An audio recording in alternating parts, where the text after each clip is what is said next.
अंजलि एक गर्म बिस्तर से उठी। वह एक नर्म रजाई से ढकी हुई थी। वह विक्टर के बेड में थी। जाहिर तौर पर एक गार्ड टावर से विक्टर के इंस्ट्रक्शन पर उसे ऑब्जर्व कर रहा था। गार्ड ने देखा कि अंजलि बालकनी के फर्श पर सो रही थी। उसने विक्टर को रिपोर्ट किया। विक्टर 4th फ्लोर पर गया और 3rd फ्लोर की बालकनी तक नीचे जाने के लिए एक रस्सी का इस्तेमाल किया। विक्टर ने अंजलि की ठंडी बॉडी को अपनी बाहों में लिया और उसे कमरे में ले गया। उसने उसे नीचे रखा और उसे रजाई से ढक दिया। उसके बाद उसने भारी सोफे को उसकी जगह पर वापस रख दिया। बाद में विक्टर ने उसे चेक करने के लिए डॉक्टर विल्सन को बुलाया। डॉक्टर विल्सन ने उसका चेकअप किया और विक्टर को बताया, मिस प्रिया वीक हैं क्योंकि उसने पिछले 2 दिनों से अच्छे से खाना नहीं खाया है। अगर वह अपना इर्रेगुलर रूटीन कंटिन्यू रखती है तो मुझे डर है कि वह बीमार पड़ जाएगी। वो अभी अभी एक मेंटल ट्रॉमा से निकली है। फिर भी उसकी मेंटल हेल्थ ठीक है। ये हैरानी की बात है और उसके लिए अच्छा भी। आप उसे कोई स्ट्रेस नहीं दे सकते या ये मेंटल ब्रेकडाउन का कारण बन सकता है। डॉक्टर विल्सन की बातों को सुनकर विक्टर शॉक्ड हो गया। उसने अपनी कांपती आवाज में पूछा, बड़ा ट्रॉमा किस लिए है? क्या ये इसलिए है क्योंकि मैं उसे यहां लाया था? डॉक्टर विल्सन ने अपना सिर हिला दिया। उसने कहा, ऐसा नहीं है मेजर जनरल। मैं आपको विश्वास दिलाती हूं कि ये कुछ ऐसा है जो 1 साल पहले हुआ था। ऐसा मेरा मानना है। बस उसकी केयर करें। इतना ध्यान रखें कि वह अभी से हेल्दी खाना खाए। विक्टर ने सिर हिलाया और कहा, मैं ध्यान रखूंगा। डॉक्टर विल्सन के जाने के बाद विक्टर ने लिटिल प्रिया को देखा। उसकी आंखें सॉफ्ट थी। वह नीचे झुका और अंजलि के फोरहेड पर किस किया। लिटिल प्रिया, 1 साल पहले तुम्हें क्या हुआ? विक्टर ने खुद से ही कहा। उस रात वह सोफे पर सो गया और समय समय पर उसने अंजलि को चेक किया कि अंजलि को कोई प्रॉब्लम तो नहीं हो रही है। सुबह जल्दी विक्टर फिर से जाग गया। उसे एक्सरसाइज करनी पड़ी। उसने नहाया और अपना ट्रेनिंग आउटफिट पहना। इससे पहले कि वह बाहर निकलता, उसने आराम से सोई हुई अंजलि को देखा। उसके शांत सोए हुए चेहरे को देखकर विक्टर का दिल गर्मजोशी से भर गया। उसने 15 साल पहले उसकी डिटेल्स के बारे में नहीं पूछने पर पछतावा हुआ। उसने उसके साथ अपना कांटेक्ट नहीं रखने पर पछतावा किया। लेकिन वह फिर से वही गलतियां नहीं करेगा। विक्टर ने अंजलि के हेजल कलर बालों को धीरे से स्ट्रोक किया और रूम से बाहर निकल गया। अंजलि को उसके जाने के बाद जागने में ज्यादा टाइम नहीं लगा। उसने चारों तरफ देखा। खुद को बिस्तर पर देखकर वह एकदम चौंक पड़ी। अंजलि ने जल्दी से बिस्तर छोड़ दिया और खुद को फ्रेश करने के लिए वॉशरूम चली गई। तब उसने अलमारी से विक्टर की एक और शर्ट ली और उसे पहना। अगर वो मेरे लिए एक ड्रेस नहीं खरीद सकता है तो मैं उसकी शर्ट पहनूंगी। उसके साथ यही सही होगा। अंजलि ने गुस्से में सोचा। वह धीरे से दरवाजे के पास गई और नॉब को घुमा दिया। हैरानी की बात है, ये खुला था।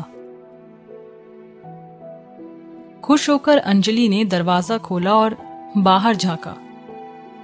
एक लंबा कॉरिडोर था और एक भी आदमी वहां नहीं था। अगर वह कल रात गार्ड नहीं देखती तो वो सोचती कि इस जगह को छोड़ दिया गया था। अंजलि कॉरिडोर में चलने लगी और जनरल्स और फर्स्ट क्लास जनरल्स की पेंटिंग्स को पत्थर की दीवार पर लटका हुआ देखा। उसने उन पिक्चर्स के नाम पढ़ना शुरू कर दिए। William Brown, John Brown, Bright Brown, George Brown, Mark Brown, Victor Brown. Anjali ने लास्ट पिक्चर को देखा और चौंक गई। किडनैपर! ओह, मुझे याद है, उसका नाम विक्टर है। अंजलि ने इस सुंदर जिद्दी आदमी की पेंटिंग को देखा। बुरा नहीं है, लेकिन अज्जू से बहुत कम हैंडसम है, उसने सोचा और अपनी चिन पर हाथ फेरा। तुम जाग रही हो मिस प्रिया? एक सुंदर आवाज ने कहा। चौंक कर अंजलि ने वहां देखा जहां से आवाज आई। मैं डॉक्टर क्रिस्टीन विल्सन हूं, आपसे मिलकर अच्छा लगा, डॉक्टर विल्सन ने कहा और उसने एक खूबसूरत मुस्कान दी।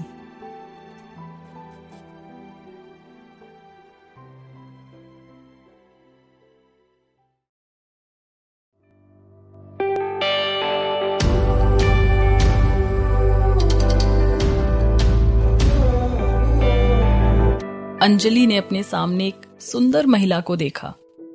डॉक्टर विल्सन उससे लंबी थी।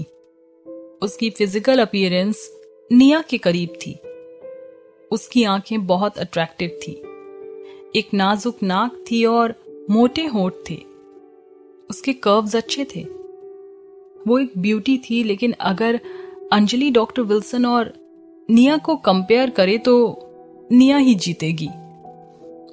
अंजलि ने अपने सामने खड़ी विमेन को देखा। वह पोलाइटली झुकी और बोली, आपसे मिलकर भी अच्छा लगा। अंजलि ने नोटिस किया कि डॉक्टर विल्सन की आंखें चमक उठी। उसे ये पसंद नहीं आया। तुम्हें 3 दिनों से किडनैप किया गया है। तुमने पिछले कुछ दिनों से अच्छे से खाना नहीं खाया है। क्या तुम ठीक हो? डॉक्टर विल्सन परेशान दिख रही थी। डॉक्टर विल्सन ये देखना चाहती थी कि क्या अंजलि घबरा जाएगी जब उसे पता चला कि वह 3 दिन से यहां है। क्या वो झूठ बोल रही है? अगर दिया यहां होती तो वो उसे पलक झपकते ही एनालाइज कर लेती, अंजलि ने सोचा। उसने डॉक्टर विल्सन पर अपना शक जाहिर नहीं होने दिया, तो वो मुस्कुराई और कहा, एक्चुअली मुझे भूख लगी है। उसने अपने पेट पर हाथ फेरा। डॉक्टर विल्सन हैरान दिखी। जल्दी उसने फिर से एक्टिंग शुरू कर दी और कहा, प्लीज मेरे साथ डाइनिंग हॉल में चलो। मैं शेफ से तुम्हारे लिए ब्रेकफास्ट तैयार करने के लिए कहती हूँ। मुझे ब्रेड टोस्ट, पराठा, डिमसम, अंडे के साथ पैनकेक्स और सोया मिल्क चाहिए। अंजलि ने एक सांस में कहा। डॉक्टर विल्सन को पता नहीं था कि क्या कहना है। उसने अपना मुंह कुछ समय के लिए खोला, लेकिन हर बार उसे फिर से बंद कर दिया। कुछ सेकंड बाद उन्होंने कहा, ठीक है मिस प्रिया, प्लीज इधर आओ।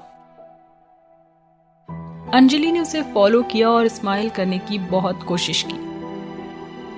जब वे चल रहे थे तो डॉक्टर विल्सन ने कैजुअली पूछा, मिस प्रिया, क्या तुम्हें किसी आदमी की शर्ट पहनने में अनकंफर्टेबल फील नहीं हो रहा है? अगर आप चाहो तो आप मेरी एक ड्रेस उधार ले सकती हो। अंजलि ने गेस किया कि डॉक्टर विल्सन को एक आदमी के कपड़े या शायद एक किडनैपर के कपड़े पहनना पसंद नहीं था, लेकिन इस किडनैपर ने उसे कपड़े नहीं खरीदे। उसने उसके कपड़े पहनने का फैसला किया और जब तक वह उसके लिए नए कपड़े नहीं खरीदेगा, वह उसके कपड़े पहनना जारी रखेगी। अंजलि ने मुस्कुराते हुए कहा, नहीं, मुझे एक आदमी की शर्ट पहनना पसंद है। इतना सोचने के लिए थैंक यू।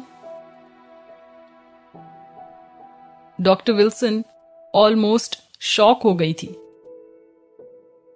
उसके बाद किसी ने बात नहीं की। जल्द ही वे बड़े से डाइनिंग हॉल में पहुंचे। अंजलि को पता चला कि doctor Wilson lady of house की तरह काम कर रही थी। उसने अंजलि को एक गेस्ट की तरह ट्रीट किया। दूसरी ओर अंजलि को बुरा नहीं लगा।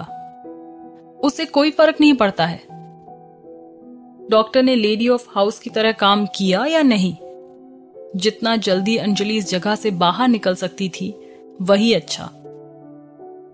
जब ब्रेकफास्ट आया तो विक्टर ब्राउन डाइनिंग हॉल में एंटर हुआ।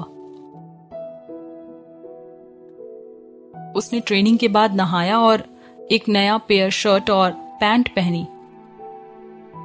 विक्टर ने अंजलि को अपनी नई शर्ट पहने देखा। उसका दिल डांस करने लगा।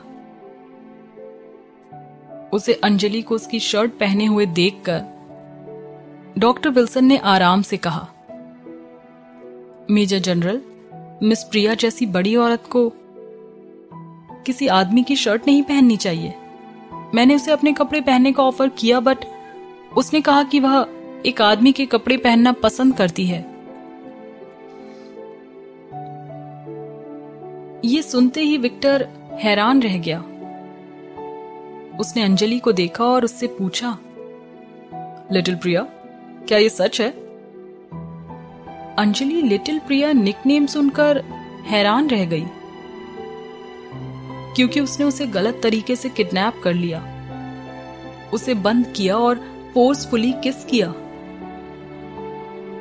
वह उस पर गुस्सा थी। उसने जवाब नहीं दिया और चुपचाप अपना ब्रेकफास्ट किया। विक्टर ने खुद से बात करते हुए कहा, मैंने लिटिल प्रिया के लिए ब्रांडेड कपड़े का एक बंच ऑर्डर किया। बहुत बुरी बात है, वो औरतों के कपड़े पहनना पसंद नहीं करती है। उसे पैंट और शर्ट पसंद है। फिर वो अब से केवल मेरे कपड़े पहन सकती है। ये कहते हुए वह अपनी कुर्सी पर बैठ गया और अपना ब्रेकफास्ट करने लगा। अंजलि स्पीचलेस थी। क्या मैंने अपनी ही कब्र खोद ली?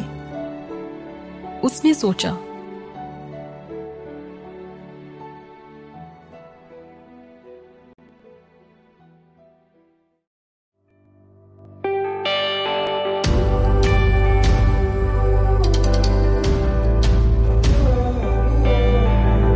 क्रिस्टीन विल्सन एक इंटेलिजेंट औरत थी। वह यूएस यूनिवर्सिटी से ग्रेजुएट थी। उसकी मेडिकल स्किल्स टॉप पर थी। क्रिस्टीन विल्सन यूएस के मोस्ट पॉपुलर हॉस्पिटल में अप्लाई करना चाहती थी, बट उस साल क्रिसमस की पार्टी के कारण उसका फ्यूचर अचानक बदल गया। उस पार्टी में वो एक परफेक्ट मैनर्स के साथ हैंडसम आदमी से मिली। वो आदमी कोई और नहीं बल्कि मेजर जनरल विक्टर ब्राउन था। विक्टर को पाना मुश्किल था और वह औरतों को पसंद नहीं करता था। वो वेल एजुकेटेड थी। उसका फ्यूचर ब्राइट और एक एक्सीलेंट फैमिली से थी। वो एक शब्द में परफेक्ट थी। जितना विल्सन को उसके बारे में पता चला था, उतना ही वह उससे प्यार करने लगी थी। विल्सन उसे अपना बनाना चाहती थी। जैसा कि विक्टर जिद करने वाली महिलाओं को पसंद नहीं करता था, उसने उसे अप्रोच करने के लिए एक सोफिस्टिकेटेड तरीका चुना। उस टाइम माइक अपनी छोटी बहन के लिए एक प्राइवेट असिस्टेंट और एक प्राइवेट डॉक्टर की तलाश में था। विल्सन ने चांस लिया और इंटरव्यू में पार्ट लिया। उसके एक्सीलेंट रिजल्ट्स की वजह से वह माइक की पर्सनल असिस्टेंट के साथ साथ उसकी छोटी बहन की पर्सनल डॉक्टर भी बन गई थी। इस तरह विल्सन का फ्यूचर चेंज हो गया। 3 साल से वह माइक के अंडर काम कर रही थी और उसने विक्टर के पास आने की कोशिश की। हालांकि विक्टर ने कभी भी उसकी ओर ठीक से नहीं देखा और उसने उसे अपने सबऑर्डिनेट्स के जैसे ही माना। भले ही वो स्ट्रिक्ट और क्रूएल था, जैसे वो हर किसी के लिए था, वो अभी भी हमेशा की तरह प्यार में पागल एक लड़की थी। हालांकि अंजलि के किडनैप किए जाने पर सब कुछ उल्टा हो गया। विक्टर उसे घर ले गया और एक्सेप्शनली जेंटल हो गया। डॉक्टर विल्सन ने देखा कि उसके लॉन्ग टाइम क्रश के मन में किसी और के लिए फीलिंग्स थी, तो उसे कैसा फील हुआ होगा? उसे जलन हो रही थी, वह क्यूरियस थी। डॉक्टर विल्सन लिटिल प्रिया के बारे में जानना चाहती है, जिसे रूथलेस मेजर जनरल ने एडमायर किया। जिस चीज ने डॉक्टर विल्सन को सबसे ज्यादा हैरान किया वो ये कि विक्टर ने अंजलि को अपने रूम में रहने दिया और यहां तक कि उसे अपने बेड पर सोने दिया। डॉक्टर विल्सन को पता था कि विक्टर दूसरों का उसके रूम में आना पसंद नहीं करता था, यहां तक कि उसके लंबे समय के दोस्त माइक को भी नहीं। डॉक्टर विल्सन तब और भी ज्यादा हैरान थी जब उसने देखा कि विक्टर अंजलि के बारे में परेशान था। जब लिटिल प्रिया ने खुद को उसके रूम में बंद कर लिया, वह ना तो गुस्सा हुआ और ना ही उसने ऐसा किया जैसे कि वह आमतौर पर किया करता था। उसने क्या किया? उसने अपनी लिटिल प्रिया से पूछा कि वो बीमार थी या नहीं। इसके अलावा वो उसे चेक करने के लिए टावर पर गया था। डॉक्टर विल्सन को लगा कि वो हेल में जा रही है। आखिरकार वह उस लड़की को देख पा रही थी जिसे मेजर जनरल ने बहुत पसंद किया था। उसने एक सुंदर यूएस की लड़की को देखा। वह इतनी खूबसूरत लड़की को देखकर जेलस हो गई। हाँ, मेजर जनरल विक्टर का टेस्ट एक्सेप्शनल था, डॉक्टर विल्सन ने एडमिट किया। हालांकि वो ये एडमिट नहीं करना चाहती थी कि ये लिटिल प्रिया उसका लंबे समय तक क्रश रहेगी। फिर भी डॉक्टर विल्सन अंजलि को एग्जामिन करने के बाद ये जानकर खुश थी कि उसकी हेल्थ वीक थी और उसकी मेंटल हेल्थ और भी वीक थी। अगर अंजलि को थोड़ा और पुश कर दिया गया तो वह मरने जैसी हो जाएगी। उसे वापस नॉर्मल स्टेट में लाना कठिन होगा। मॉर्निंग में डॉक्टर विल्सन अंजलि से मिलने के लिए 3rd फ्लोर पर गई। उसका प्लान अंजलि को यहां से भगाने में हेल्प करने का था। हालांकि अंजलि ने उसकी एक्सपेक्टेशन से बिल्कुल अलग काम किया। अंजलि बिल्कुल परेशान नहीं हुई कि उसे 3 दिनों से किडनैप कर लिया गया था। डॉक्टर विल्सन और भी सरप्राइज थी कि अंजलि अपनी हेल्थ को लेकर केयरिंग थी। ब्रेकफास्ट के लिए उसकी खाने की इच्छा की लिस्ट सुनकर डॉक्टर विल्सन की आंखें बाहर आ गईं। यह अच्छा था कि वह मौके पर बेहोश नहीं हुई। पहली बात जो उसके दिमाग में अंजलि के लिए आई वो ये थी कि क्या वो एक पिग है। डॉक्टर विल्सन को डाउट था कि अगर कोई पिग भी शायद ही अंजलि के अगेंस्ट जीत सकता है। वह अंजलि की ड्रेसअप से भी खुश नहीं थी। अंजलि ने सिर्फ विक्टर की शर्ट पहन रखी थी। उसकी बड़ी शर्ट अंजलि के अपर थाइस पर हैंग हो रही थी, जो उसे एक्स्ट्रा चार्मिंग और सिडेक्टिव बना रही थी, जिससे डॉक्टर विल्सन को नफरत हो रही थी। डॉक्टर विल्सन ये नहीं सोचती थी कि उसके क्लीवेज और निचली जांघों को दिखाना एक ऑफिस वर्कर के रूप में इनएप्रोप्रिएट था। इसलिए डॉक्टर विल्सन ने अंजलि को अपनी ड्रेस ऑफर की। ये विक्टर की शर्ट पहनने से बेटर था। हालांकि अंजलि ने इनकार कर दिया, जिससे डॉक्टर विल्सन को उसके लिए नफरत महसूस हुई। उसने दांत पीस लिए और कुछ नहीं कहा। डाइनिंग हॉल में डॉक्टर विल्सन ने दिखाया कि कौन घर की मालकिन हो सकती है। वह अंजलि को दिखाना चाहती थी कि उसके पास विक्टर की पत्नी बनने की बेहतर एबिलिटी है, और अंजलि में नहीं। लेकिन अंजलि ने कोई नाराजगी नहीं दिखाई। अंजलि ने सिर्फ अपने ब्रेकफास्ट के बारे में सोचा। जैसे ही उसका खाना आया, उसकी आंखें डूब गईं और उसने डॉक्टर विल्सन को पूरी तरह से इग्नोर किया और खाना शुरू कर दिया। डॉक्टर विल्सन अपसेट हो गई। उसने एक बार फिर कोशिश की। जब विक्टर ने आकर अंजलि को अपनी शर्ट पहने हुए देखा तो डॉक्टर विल्सन ने चांस लिया और कहा, मेजर जनरल, मिस प्रिया जैसी बड़ी लेडी को एक आदमी की शर्ट नहीं पहननी चाहिए। मैंने उसे अपने कपड़े पहनने को कहा, लेकिन उसने कहा कि वो एक आदमी के कपड़े पहनना पसंद करती है। विक्टर ने सरप्राइज होकर पूछा, लिटिल प्रिया, क्या ये सच है? डॉक्टर विल्सन ने स्माइल की और अंजलि को निराश होकर देखा। अंजलि अपने डिलीशियस ब्रेकफास्ट में बिजी थी और इसलिए उसने डॉक्टर विल्सन के चेहरे पर डरावने लुक को नोटिस नहीं किया। हालांकि मेजर जनरल विक्टर ने क्या कहा, मैंने लिटिल प्रिया के लिए ब्रांडेड कपड़ों का एक बंच ऑर्डर किया।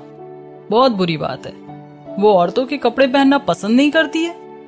उसे पैंट और शर्ट पसंद है। फिर वो अब से केवल मेरे कपड़े पहन सकती है, विक्टर ने कहा और उसकी आंखें चमकने लगी। डॉक्टर विल्सन की मुस्कुराहट उसके होठों पर जम गई। उसे लगा कि किसी ने उसे जोरदार थप्पड़ मारा। उसका चेहरा पीला पड़ गया। क्या उसने गलत सुना? क्या उसने गलत देखा? नहीं, उसने गलत नहीं देखा। विक्टर ने उन शब्दों को कहा और उसकी आंखें खुशी से चमक रही थी। डॉक्टर ने कोई भी बात मिस नहीं की। डॉक्टर विल्सन ने अपने होठों को बाइट किया और उसकी बॉडी गुस्से में कांपने लगी। उसने देखा कि ना तो अंजलि ने और ना ही विक्टर ने उस पर कोई ध्यान दिया। वह कबाब में हड्डी की तरह लग रही थी। डॉक्टर विल्सन उन दो को भी नहीं देख सकती थी। जैसे कि विक्टर ने अंजलि के बाउल को भर दिया और प्यार से उसे और भी खाने के लिए कहा। उसने अंजलि का ग्लास भी भर दिया और उसे 2 ग्लास सोया मिल्क पिलाया। मैं इसे ऐसे नहीं जाने दे सकती हूं। मेजर जनरल मेरा है और सिर्फ मेरा ही है। मैं उसे किसी के साथ शेयर नहीं करूंगी। डॉक्टर विल्सन की आंखें एक सडन प्लान सोचकर चमक गईं।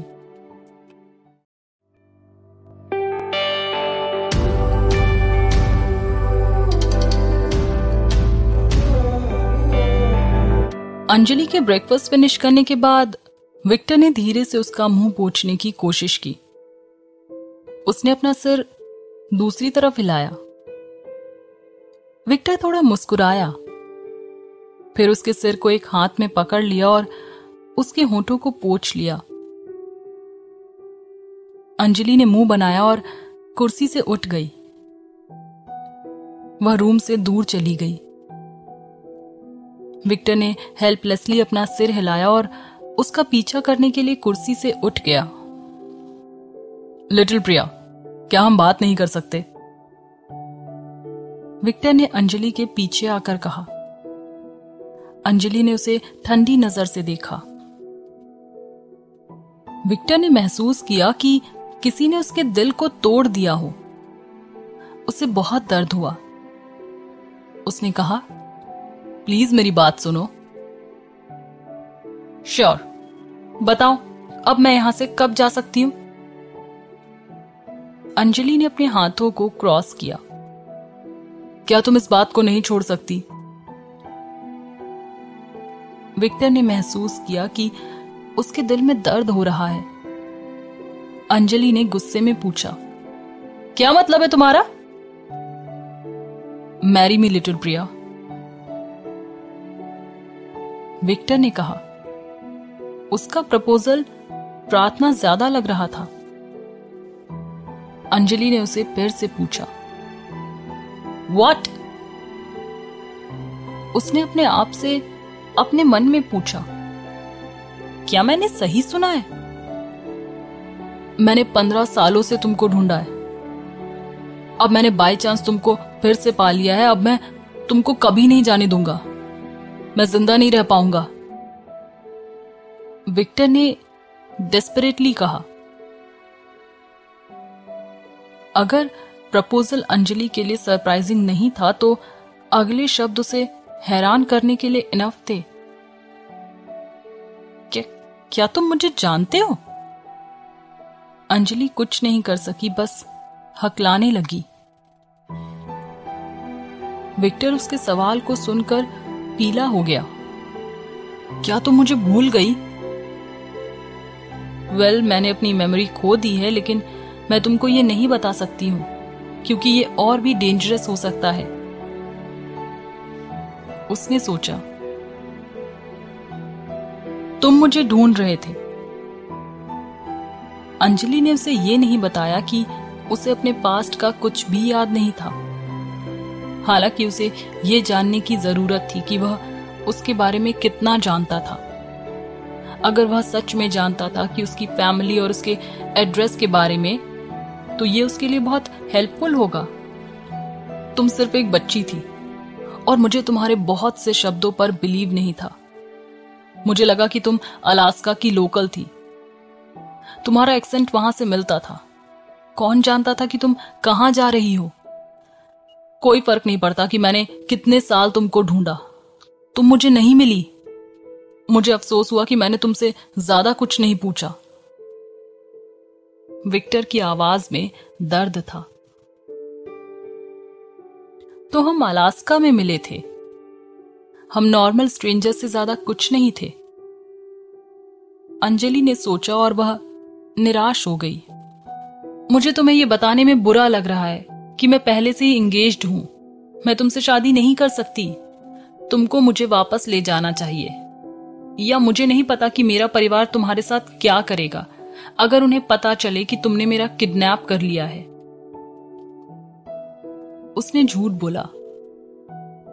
अंजलि नहीं जानती थी कि अजय या राजीव कभी उसे ढूंढने की कोशिश भी करेंगे, लेकिन उसने अजय की आवाज को कई बार टेलीपैथी से सुना था।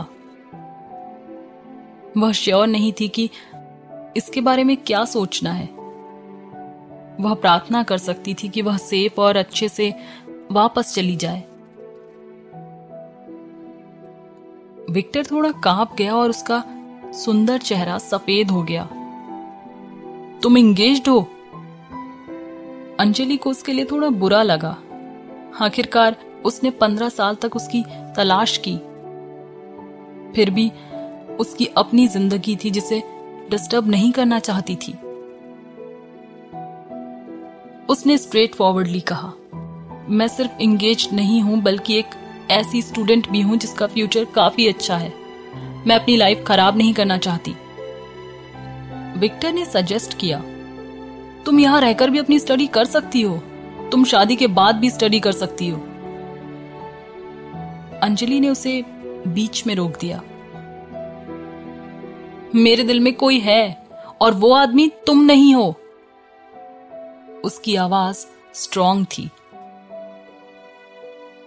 उसने जो भी कहा था वह झूठ नहीं था। अंजलि जानती थी कि वह पास्ट में किसी से प्यार करती थी जिसे वह अपने सपनों में मिली थी। हालांकि वो उसे नहीं जानती थी। वो आदमी विक्टर तो नहीं था। विक्टर ने अपनी मुट्ठी बंद कर ली और उसका दिल टुकड़ों में बिखर गया। विक्टर कुछ सेकंड के लिए सोचने लगा, क्या मुझे उसे जाने देना चाहिए? क्या मुझे उसे जाने नहीं देना चाहिए? कुछ देर सोचने के बाद उसे एहसास हुआ। वो उसके पास आया और उसका राइट हाथ पकड़ा। उसने कहा, फिर भी तुम इस जगह को तब तक नहीं छोड़ सकती जब तक कि तुम मुझसे शादी नहीं करती। उसकी पकड़ टाइट हो गई और जबरदस्ती उसे अपने रूम में ले गया। वह उसे कभी जाने नहीं दे सकता था। तुम ये क्यों कर रहे हो? तुम कभी खुश नहीं होगे। अंजलि ने उसका हाथ हटाने की कोशिश की, लेकिन विक्टर का हाथ लोहे की तरह था, वह हिलता नहीं था। जब तक तुम मेरे साथ हो मैं खुश रहूंगा, विक्टर ने कहा और उसने उसे घसीटा। अंजलि ने दर्द में कहा, लेकिन मैं खुश नहीं रहूंगी। मैं तुम्हें खुश रखूंगा, विक्टर ने स्ट्रांगली कहा। वह उसे अपने कमरे में ले गया और कहा, अब यहां रहो, जब तक मैं अपनी परमिशन नहीं देता इस रूम से बाहर मत आना। विक्टर ने दरवाजा बंद कर दिया, लेकिन उसने इसे लॉक नहीं किया। उसकी जरूरत नहीं थी, वह वैसे भी साइलेंट से खुद बाहर नहीं निकल सकती थी। विक्टर बाहर गया और एक सिगरेट जलाई। उसने हील्स की आवाज सुनी, लेकिन उसने पीछे मुड़कर नहीं देखा। मेजर जनरल, डॉक्टर विल्सन ने कहा। वह हमेशा की तरह अट्रैक्टिव लग रही थी। क्या है? विक्टर ने बेपरवाह होकर कहा। उसकी आवाज में दम था। वह पहले से ही परेशान था, इसलिए वह इस समय किसी से भी बात नहीं करना चाहता था। मुझे उसका शादी से पहले यहां रहने का एक तरीका पता है, उसने कहा। उसकी आंखें मुस्कुरा रही थीं। विक्टर ने उसकी हंसी उड़ाते हुए कहा, वो वैसे भी यहां से भाग नहीं सकती है, ये एक आइलैंड है। अगर उसकी फैमिली उसे वापस लेने के लिए आती है तो हम मना नहीं कर सकते। तुमको उसे छोड़ना होगा। हालांकि अगर हम मेरे प्लान के अकॉर्डिंग चलते हैं तो तुम उससे बिना किसी परेशानी के शादी कर सकते हो। यहां तक कि उसकी जिंदल फैमिली भी उसे तुमसे दूर नहीं कर सकती। डॉक्टर विल्सन ने ध्यान से कहा। विक्टर ने हैरान होकर उसकी ओर देखा। तुम जो कहना चाहती हो उसे एक्सप्लेन करो। RO का यूज करो। उसकी आंखें चमक गईं। विक्टर मौके पर जम गया। इम्पॉसिबल, उसने तुरंत कहा। यह उसे मार देगा। डॉक्टर विल्सन ने वापस पीछे जाने से इनकार कर दिया। उसने कहा, लेकिन ईशा अभी भी जिंदा है। वह पूरी तरह से हेल्दी है। जनरल ने मुझसे पूछा कि ईशा को ड्रग इंजेक्ट करें अगर राजीव आए तो। जनरल का प्लान कभी फेल नहीं होता। डैड ने कभी किसी पर दया नहीं की, कमजोर लोगों पर भी नहीं। विक्टर ने सांस ली, फिर डॉक्टर विल्सन को देखा और पूछा, क्या तुम श्योर हो कि वो ठीक होगी और उसे कोई नुकसान नहीं होगा? हमारे पास एंटीडोट है, डॉक्टर विल्सन ने कहा। लेकिन यह पूरी तरह से ठीक होने के लिए नहीं है।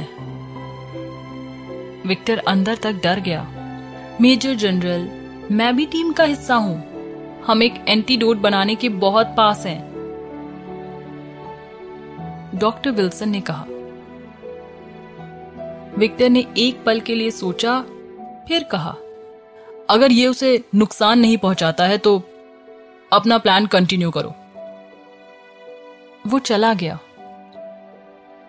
विक्टर ने उस टाइम डॉक्टर विल्सन की आंखों को नहीं देखा। अंजलि सोफे पर बैठी थी और एक मिलिट्री बुक पढ़ रही थी। वह अपसेट थी और बोर हो गई थी। वो एक बंद कमरे में और क्या कर सकती है? इसलिए उसने विक्टर की स्ट्रेटेजी बुक ली। उसने सोचा कि ये उसे यहां से भागने में मदद कर सकती है। सडनली उसने एक नॉक की आवाज सुनी। अंजलि ने कोई जवाब नहीं दिया। दरवाजा खुल गया और उसने डॉक्टर विल्सन का चेहरा देखा। हेलो मिस प्रिया, डॉक्टर विल्सन ने मुस्कुराते हुए कहा। क्या चाहिए तुमको? अंजलि एक अच्छे मूड में नहीं थी। डॉक्टर विल्सन की मुस्कान ने उसे और भी बुरा बना दिया। डॉक्टर ने खूबसूरती से कहा, मैं यहां आपको एक दवा देने आई हूं। तुमने एक रफ जर्नी की थी और इससे तुम्हारी हेल्थ बिगड़ रही है। मुझे इसकी जरूरत नहीं है। अंजलि ने मना कर दिया। प्लीज ऐसा मत कहो, मैं अपनी नौकरी खो दूंगी। डॉक्टर विल्सन ने थोड़ा बेचारा बनते हुए कहा। अंजलि ने पहले तो कुछ भी नहीं कहा, लेकिन फिर वह मान गई। उसका दिल इसमें रेडी नहीं था। डॉक्टर विल्सन फिर से मुस्कुराई और एक छोटा सा केस ओपन किया। वहां एक सिरिंज थी। उसने कैप को उतार दिया और थोड़ी दवाई रिलीज की जो उसमें थी। फिर उसने अंजलि के हाथ को धीरे से पकड़ा और सिरिंज को उसकी स्किन के अंदर डाल दिया और फिर अंजलि की बॉडी के अंदर दवा को छोड़ दिया। दवा जल्दी से उसके ब्लड सेल्स में मिक्स हो गई। डॉक्टर विल्सन ने अपनी घड़ी को देखा और 1 से 10 तक गिना। 10 सेकंड के बाद एक जबरदस्त चीख ने पूरे महल को भर दिया।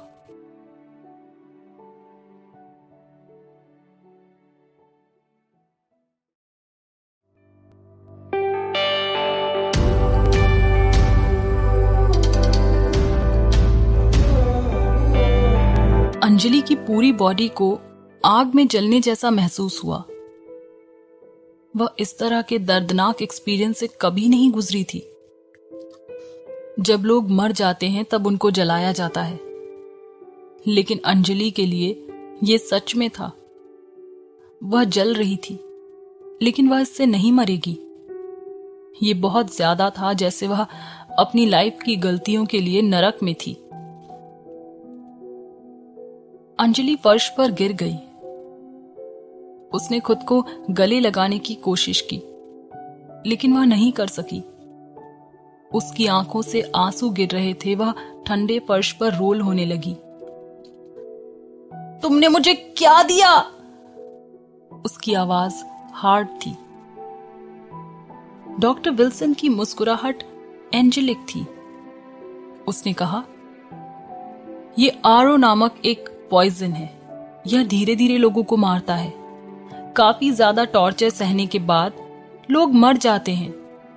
यह अच्छा है ना? अंजलि दर्द में एक बार फिर चिल्लाई। उसकी शांत और कलेक्टेड अपीयरेंस को डिस्ट्रॉय कर दिया गया था। उसने तेज आवाज में पूछा, मैं क्यों? डॉक्टर विल्सन ने एक आईब्रो उठाई। तुम क्यों? तुम कह रही हो? वह अंजलि के पास फर्श पर बैठ गई और उसकी सिल्की हेजल बालों को पकड़ लिया। अंजलि को वैसे भी कुछ भी महसूस नहीं हो रहा था। उसका शरीर पहले से ही हेल में था। उसे लगा कि वह खून और आग में डूब रही है। उसके पास ये सोचने और महसूस करने का कोई समय नहीं था कि कोई उसके बाल खींच रहा था या नहीं। तुमने क्या सोचा था कि मैं तुमको मेजर जनरल विक्टर का होने दूंगी? वो मेरा और सिर्फ मेरा है। डॉक्टर विल्सन ने अंजलि के बालों को तब तक खींचा जब तक उसने अंजलि के पेनफुल एक्सप्रेशन को नहीं देखा। डॉक्टर ने जो भी कहा अंजलि ने शायद ही कुछ सुना हो। वह लगभग बेहोश हो गई। उसने अपनी टूटी हुई आवाज में कहा, अगर वो तुम्हें चाहिए तो लो, मेरे पास पहले से ही एक मंगेतर है। उसने अंजलि को देखा कि वह अभी भी पीछे नहीं हटी है, तो डॉक्टर विल्सन को गुस्सा आया। उसने अंजलि के सिर को फर्श पर फेंक दिया और खड़ी हो गई। उसने कहा, मुझे लगता है कि तुमको एंटीडोट नहीं चाहिए। अगर तुम्हें चाहिए तो मुझसे भीख मांगो। बाढ़ में जाओ। अंजलि ने गाली दी और फिर से एक भयंकर चीख निकाली। डॉक्टर अनसेटिस्फाइड थी। उसने अपने दाहिने पैर को खींचकर अंजलि के सिर पर मार दिया। तभी किसी ने रूम में एंट्री ली। क्या चल रहा है? विक्टर का एक्सप्रेशन बहुत खराब था और उसकी आवाज में जोश था। जिस वक्त उसने एंटर किया, उसने लिटिल प्रिया को नीचे पड़ा देखा और डॉक्टर विल्सन उसे लात मारने के लिए रेडी थी।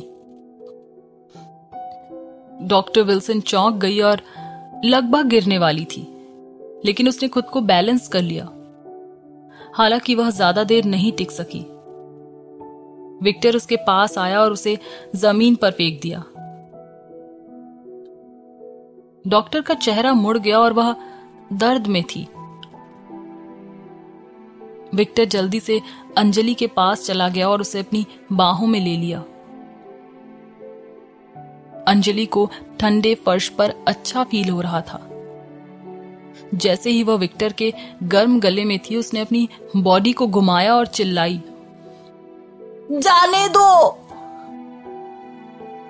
आंसू उसके पूरे चेहरे पर छा गए। विक्टर को ऐसा लगा जैसे किसी ने उसकी बॉडी को कई बार काट दिया हो। उसने विल्सन को देखा, जो अभी भी जमीन पर थी, और पूछा, तुमने उसे क्या दिया? उसने उसे घूर के देखा।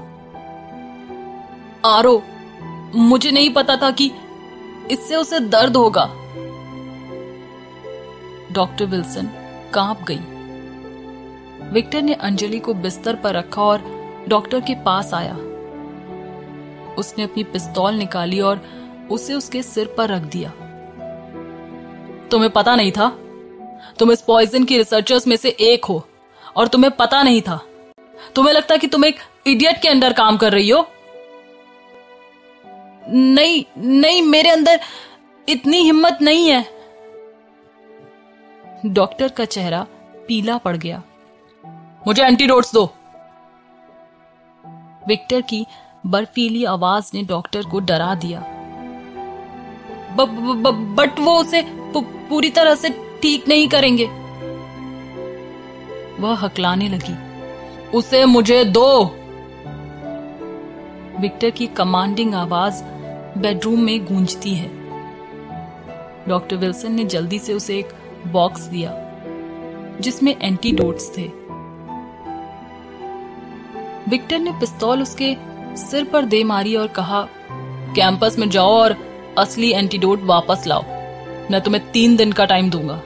अगर तुम टाइम पर वापस नहीं आती हो तो अपनी फैमिली की मौत की खबर का इंतजार करना। डॉक्टर विल्सन की आंखें लाल हो गई। उसकी लाल आंखों से आंसू बह निकले। उसने हां में सिर हिलाया। जाओ यहां से, मैं तुम्हारा चेहरा दोबारा नहीं देखना चाहता, विक्टर ने कहा और उसने अपने वेपन से उसे जोर से पोक किया। डॉक्टर विल्सन उठी और जितनी जल्दी हो सके उतनी तेजी से गई। उसने मुट्ठी बांध ली और उसका सुंदर चेहरा बदसूरत हो गया। मैं उसे माफ नहीं करूंगी, मैं उसे कभी माफ नहीं करूंगी।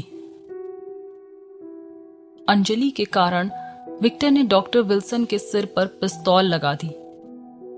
यह उसके लिए बहुत इंसल्टिंग था। विक्टर अंजलि के पास आया और परेशान होकर पूछा, लिटिल प्रिया, क्या बहुत ज्यादा दर्द हो रहा है? उसने उसका हाथ छूने की कोशिश की। बेड पर रोल होते हुए अंजलि ने उसके हाथ को बिस्तर में दूर फेंक दिया। उसका सिर ब्लैंक होता जा रहा था। उसने विक्टर को गुस्से से देखा और कहा, मुझे अपने हाथ से मत छुओ। विक्टर ने एंटीडोट निकाला और दर्द भरी आवाज में कहा, लिटिल प्रिया, मेरे पास एंटीडोट है, मैं उसे तुमको दे दूंगा। प्लीज मेरे साथ हमेशा रहना, मैं तुमको फिर कभी दर्द नहीं पहुंचाऊंगा। अंजलि फिर दर्द में चिल्लाई। अपनी लास्ट एनर्जी के साथ उसने कहा, चले जाओ। कौन कौन तुमसे शादी करेगा? अज्जू कभी मुझे इस तरह से हर्ट नहीं करता है। दर्द में भी उसे याद आया कि दिया ने उसे बॉल पर क्या कहा था। तुमको उससे प्यार करना चाहिए, जो भी तुम्हारे पास है। हर किसी के पास एक अमीर, सुंदर, देखभाल करने वाला और लॉयल पति नहीं हो सकता है। तुम खुद को लकी मान सकती हो। जैसे ही उसने सोचा था और अंजलि के आंसू गिर गए। वह कुछ समय के लिए अज्जू अज्जू बड़बड़ाई और बेहोश हो गई। विक्टर अपनी जगह पर ही जम गया। कोई सच में उससे बेहतर था। उसने उसे पागल कर दिया। कुछ बातों ने उसे दर्द भी दिया। यही था। अंजलि ने कहा कि वो उसे चोट पहुंचा रहा था। मैं तुम्हें चोट पहुंचा रहा हूं, विक्टर बड़बड़ाया। बट जब उसने कुछ समय के लिए सुना कि अंजलि ने अज्जू अज्जू कहा तो वो हैरान हो गया। अज्जू? अजय? मतलब अजय जिंदल? क्या वो उसका है? विक्टर ने अब और नहीं सोचा। उसकी आंखें बिल्कुल ठंडी हो गई। उसने अंजलि के आंसुओं वाले चेहरे को देखा। हालांकि वह अंदर जल रही थी। अंजलि की स्किन ठंडी हो रही थी। ये महसूस करते हुए कि चीजें सही नहीं थी, विक्टर ने उसे एंटीडोट की एक ट्यूब इंजेक्ट की। जल्द ही उसकी बॉडी गर्म होने लगी। विक्टर ने राहत की सांस ली। उसने लिटिल प्रिया को इंटेंसली देखा। मैं किसी और आदमी को तुम्हारा नहीं होने दूंगा। तुम मेरी हो, सिर्फ मेरी। वह नीचे झुका और अंजलि के सफेद होठों पर किस कर लिया।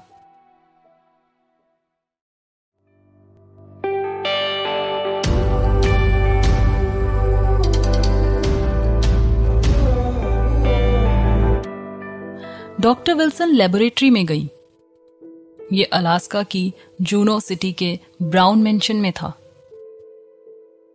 वह मेजर जनरल विक्टर ब्राउन के पिता जनरल मार्क ब्राउन से मिलने के लिए सीधे सेकंड फ्लोर पर गई। उसे सब कुछ डिटेल में इन्फॉर्म करने की जरूरत थी। जब वह जनरल ब्राउन के स्टडी रूम के पास गई तो डॉक्टर विल्सन ने एक औरत और एक आदमी की आवाज सुनी। वह अपनी जगह पर रुक गई थी। डॉक्टर विल्सन को पता था कि मिसेस ब्राउन की विक्टर को जन्म देने के बाद डेथ हो गई थी। फिर ये कौन हो सकती है? वह हैरान थी। डॉक्टर विल्सन स्टडी रूम के पास गई थी। दरवाजा थोड़ा खुला था। उसने चुपके से झांका। उसने जो देखा, उसने उसके पूरे शरीर को हिला दिया। जो कपल उस टाइम इंटीमेट हो रहा था वो कोई और नहीं, जनरल मार्क ब्राउन और एंजेला स्मिथ थे। एंजेला स्मिथ एक 40 साल की महिला थी और एक वंडरफुल फैमिली से थी। उसकी बेटी एक फेमस एक्ट्रेस थी और उसकी शादी एक अमीर आदमी से हुई थी। क्या चल रहा है? क्यों? डॉक्टर विल्सन सीन देखकर हैरान रह गई। अनएक्सपेक्टेडली उसने उनकी कॉन्वर्सेशन सुनी। मार्क, मुझे एक और बच्चा चाहिए। एंजेला स्मिथ ने कहा। वह एक मिडिल एज की महिला थी। फिर भी वो काफी सुंदर थी। वह अपनी छोटी उम्र में भी उतनी ही खूबसूरत थी। हनी, क्या मैंने तुमको पहले से ही 3 बच्चे नहीं दिए थे? तुमको और भी चाहिए? जनरल ब्राउन की बॉडी बहुत अच्छी है। अपनी रोज की ट्रेनिंग और हार्ड डाइट के कारण वो अभी भी हमेशा की तरह हैंडसम था। उसकी वाइफ के मरने के बाद कई महिलाओं ने उससे शादी करने की कोशिश की, लेकिन वह आर्मी में था। उसके पास अपनी फैमिली की केयर करने का टाइम नहीं था। इसके अलावा आर्मी के अपने रूल्स थे जिन्हें उसे मानना ही था। OMG, उनके 3 बच्चे हैं, लेकिन एंजेला स्मिथ की केवल एक बेटी कैसे है? डॉक्टर विल्सन टुकड़ों में टूट गई। वे सभी बड़े हो गए हैं। मैं चाहती हूं कि मेरे बेटे को मेरे पति की कंपनी और एसेट्स मिले, एंजेला स्मिथ ने कहा।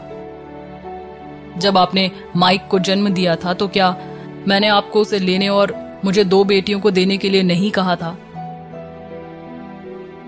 मार्क उसकी तरफ आया। क्या? बॉस, मेरे बॉस, वो माइक उनका बेटा है? डॉक्टर विल्सन ने यह नहीं देखा कि उसके पैर कांपने लगे थे। एंजेला स्मिथ खुश थी। मैं आपको हमारा पहला बच्चा आपको गिफ्ट में देना चाहती थी।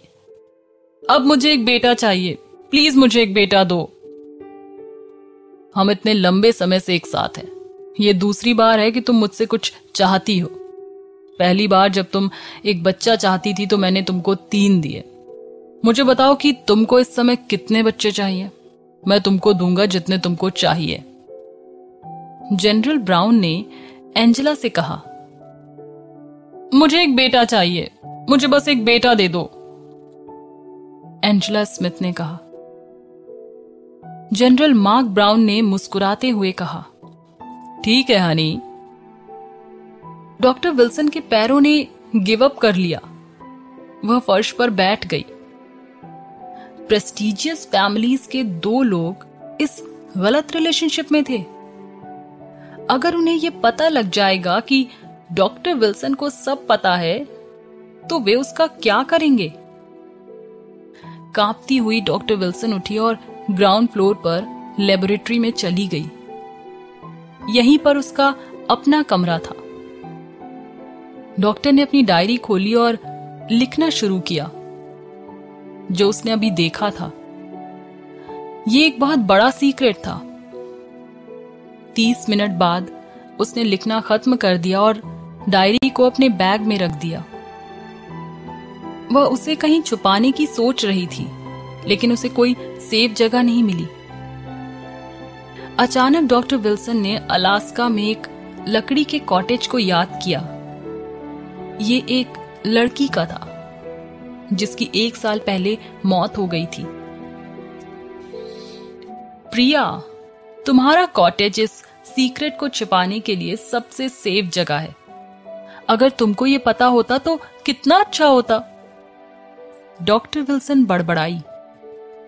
उसने ब्राउन फैमिली का प्राइवेट जेट लिया और अलास्का के लिए निकल गई। उसने लकड़ी की कॉटेज को देखा। जब डॉक्टर विल्सन छोटी थी तो वो इस जगह पर बहुत जाती थी और प्रिया के साथ खेलती थी। वह प्रिया के दादा दादी का कॉटेज था। उस समय प्रिया अक्सर यहां रहती थी, लेकिन क्रिस्टीन विल्सन अपनी टीनेज के दौरान सडनली विदेश चली गई और वे फिर कभी नहीं मिले। डॉक्टर विल्सन ने कॉटेज के चारों ओर देखा और उदास महसूस किया। उसने अपनी डायरी को ड्रॉर में रख दिया और फिर आखिरी बार उसे देखने के बाद कॉटेज से बाहर निकल गई। जब डॉक्टर विल्सन ब्राउन मेंशन में वापस आई तो उसने बटलर से पूछा कि जनरल ब्राउन घर में है या नहीं। सुबह को वो बटलर को नहीं ढूंढ पाई और फिर खुद से चली गई। फिर उसे एक बड़ी इंफॉर्मेशन मिली। वह फिर से वही गलती नहीं करना चाहती थी। जनरल ब्राउन से मिलने के बाद वह एकदम शांत मगर खोई खोई दिखी। एक आदमी जिसका सभी ने सम्मान किया, कौन सोच सकता था कि उसके पास ऐसे सीक्रेट्स थे? जहर आरो के बारे में बात करने से पहले डॉक्टर विल्सन कांप गई। वह इतनी घबरा गई थी कि वह इस लिटिल प्रिया के बारे में बात करना भूल गई। जिसने क्रिस्टीन विल्सन की लाइफ को नरक बना रखा था। विल्सन, चिंता मत करो, जल्दी हम इसका इलाज ढूंढ लेंगे, फिर हम अपना ऑपरेशन शुरू करेंगे, जनरल ब्राउन ने कमांडिंग लहजे में कहा। डॉक्टर विल्सन ने सिर हिलाया। उसने कहा, मेजर जनरल ने मुझे एंटीडोट को खत्म करने के लिए 3 दिन का टाइम दिया। जनरल ब्राउन की आंखें चमक उठी। तो मेरा बेटा आखिर में ऑपरेशन को अपने हाथ में लेना चाहता है। बहुत अच्छा, तुम अपनी ड्यूटी कर सकती हो। डिसमिस्ड। अंजलि ने किसी को उसके बालों को सहलाते हुए महसूस किया। अज्जू, क्या तुम हो? अंजलि ने सोचा। बहुत लंबा समय हो गया था जब उसने आखिरी बार उसका टच फील किया था। उसका किडनैप हुए 6 दिन हो चुके थे। उसके शरीर में जहर अभी भी उसे अंदर तक जला रहा था। हालांकि उसे हर 12 घंटे में एंटीडोट दिया जाता था, लेकिन इसने सिर्फ उस दर्द को कम कर दिया। उसका शरीर अभी भी जल रहा था। हालांकि एंटीडोट लेने के बाद यह सहन करने लायक था। अंजलि ने अपनी आंखें खोली और देखा कि विक्टर उसके बाल सहला रहा है। उसकी आंखें जल उठी और उसने उसके हाथ को थप्पड़ मारकर दूर कर दिया। जहर का इंजेक्शन लगने के बाद से वह उसे नापसंद करने लगी।